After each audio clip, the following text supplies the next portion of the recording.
to another Matt's Car Chat. The last episode that we did was in October, and that was when Rob and I were in the M8 Grand competition from Thrifty. Today's slightly different video, and certainly not in the hire car area. This is my car, and this is a video today introducing my new car. So this is a BMW M135i with a twist.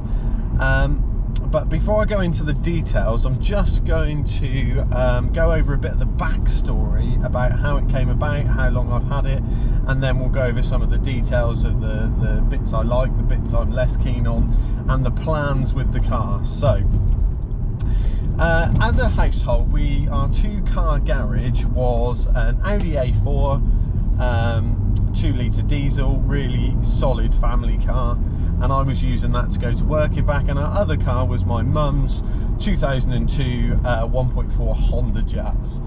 So the Honda was getting a bit long in the tooth, and I've been looking at cars, obviously, like you do, kind of daily, weekly, monthly, and in about January time I was looking and playing with lots of configurators and on Magnitude Finance, and the front runner to begin with was an A45, the original shape A45, and the 2015 model. So they were in and around the 20 to 25,000 mark. So with PCP I was trying to make the numbers work, but it was a really tempting package. 4-wheel drive, automatic, 0 to 60 in 4.5 seconds, so ticked an awful lot of boxes. But in the end, that kind of price bracket was just probably a little bit rich.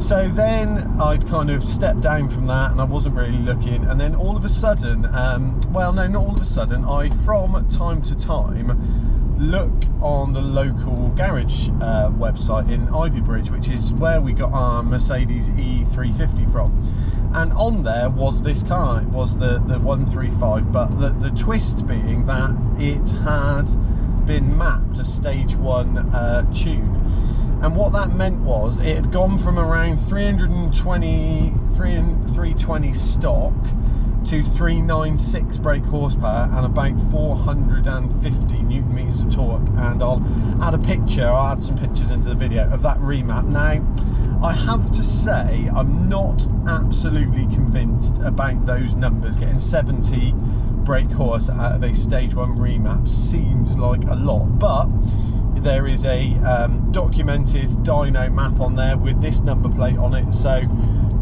you know, there is some documentary evidence of that, and it certainly feels like it's been mapped. There is no doubt about it. So a bit about the car then. So no, let's talk about the COVID buying principle. So we went and had a look at it one weekend and just walked around it. A couple of wheels had been curved, but nothing major. Had a conversation over email with the chap that we bought the original Mercedes from, and negotiated the price and got a bit off it for kind of being a returning customer, and also acknowledging the fact that we hadn't driven it, and there was a 14-day money-back guarantee, so if you just don't like it you can hand it back, no harm, no foul, and only a 3-month warranty because it had been modified. So we stacked the numbers up, talked to the bank, got the money in place, and picked the car up in middle of January, I think. So the process from start to finish probably took a week. Picked it up, and typically in January weather was appalling, wet, cold, so putting 396 brake horse down on the road, in fact let's put it into sport, let's keep the traction control on, here we go.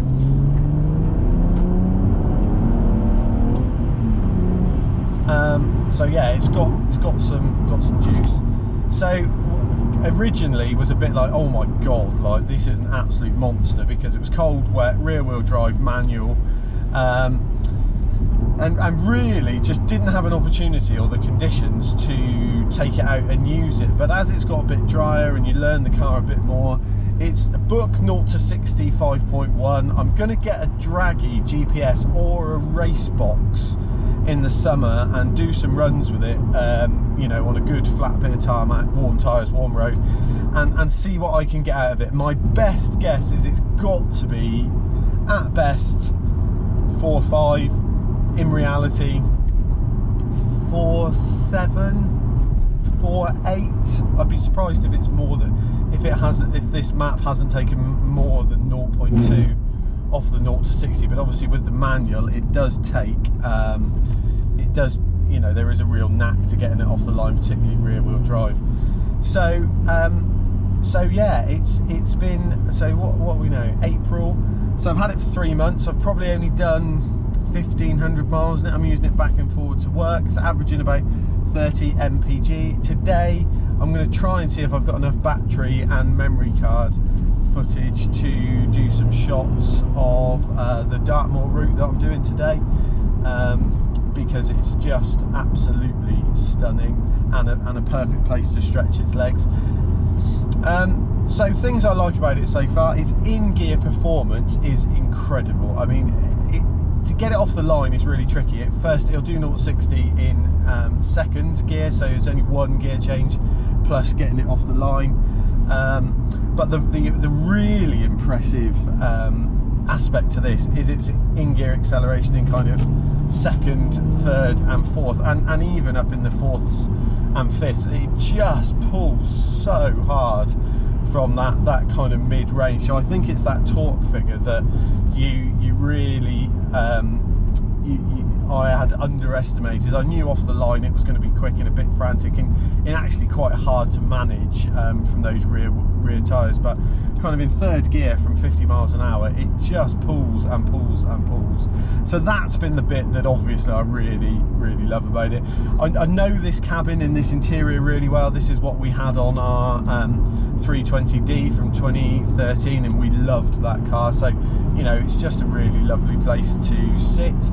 And yeah, it's been like I say, 30 mpg, which has been really good. The bodywork is in really good condition. When I bought it, I did a full machine polish and wax. That took about 2 days, but it actually has brought the paint up really beautifully. So yeah, the positives are just the engine, complete and utterly over, you know, over anything else, is the highlight of this car. Things that I am less sure about, I'll tell you what else I like about it. Actually, if you flick it into Eco Pro, it really slackens off the throttle response, so it just drives really sensibly. Mrs. B is not keen on driving this car at all, because what I and everyone else have said to her, which is this thing will be wild, and it is. If you put it into sport and you know, put your foot down, it is absolutely blistering. So, but in Eco it does really soften off that throttle response, so even if you push quite hard it will be quite slow and lazy to respond. The other thing I haven't been particularly bothered about is the ride. It's not, I wouldn't say it's obnoxiously hard. It feels quite compliant, really.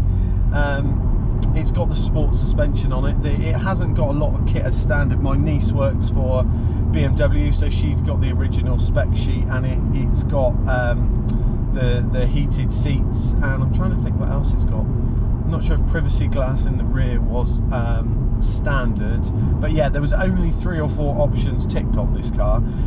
The other thing that the previous owner has done is they've put Michelin, I think it's Super Sports on there, so it's not the Pilot Sports. These are the kind of model before the Pilot Sports, and they've got loads of tread on, and have been, you know, quite a good tyre so far in the autumnal conditions.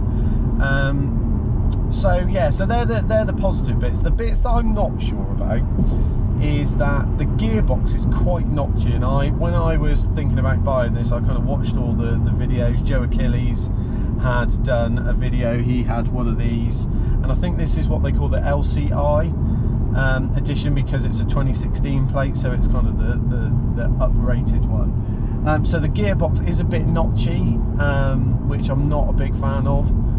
It's not brilliantly easy to use. The other thing, that the steering is really weird. It weights up in weird places, and I can't understand if it's a setting or something that's not quite right with it. When the steering is good, it's really good, but there are just these odd bits of weight that get added to it. It's bizarre. What else? So the brakes had a bit of a scratch when I first got it, and I took it back and they cleaned those out. That was absolutely fine. Yeah, so I suppose it's the gearbox and the steering that are probably the bits I'm less convinced about, and the engine is the bit that I'm absolutely convinced about. Other things, so what are the plans for it? So essentially, last year where Rob and I took his Fiesta ST to Scotland to do North Coast 500, we've decided to take this one up to the Lake District this year, and we've planned a few routes, one of which being the Hard Knot Pass. And again, because this is relatively narrow, you know, it's just a 1 series chassis essentially, we think it should be all right, but we will see. So we're going to do 2 days up there in the summer, and then I'll get Rob added to the insurance, and then that will be a really good opportunity to A, see some of those driving roads, and B, you know, I'd welcome his thoughts on it in terms of stuff that we've driven before, and whether the bits that I am not particularly sure about he feels similarly, or you know, somebody with a different lens on it, because it's been modded. Obviously there is you know, it is different than the standard car. So yeah, I'm really looking forward to Rob driving it, because I really enjoyed driving his up in Scotland. So that's something that, you know, is going to be a real test for it, and see what the MPG is like once we're up on it.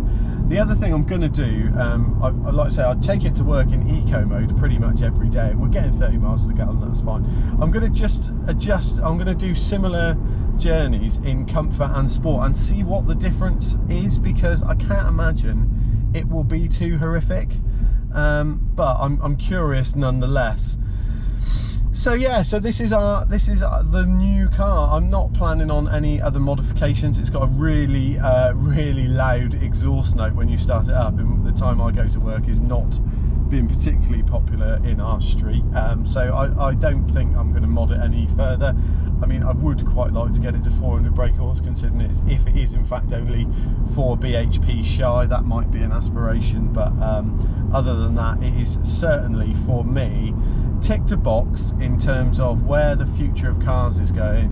Having a rear wheel drive, manual, tuned M-line BMW is definitely something I'm really pleased to have done, and you know, hope to learn the car, and when we get the Draggy and the Race Logic box or whatever we get, it'd be really interesting to see some of the actual performance figures we can extract. So you know, that for me is going to be a really interesting next step. So not a modification, but certainly some ideas of the numbers that this will run.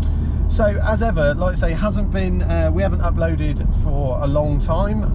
Thank you to everyone that watched the M8 video. That's ticking over quite nicely. Please don't forget to like and subscribe, and thank you, and keep an eye out for more content to come. Cheers.